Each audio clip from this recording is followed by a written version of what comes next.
काय झालं तिला हो दादा का कोपऱ्यात जाऊन बसली काय झालं तिला हो दादा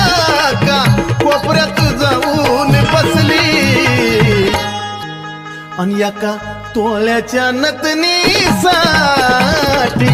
अंबा माझी रुसली एका तोळ्याच्या नतनीसाठी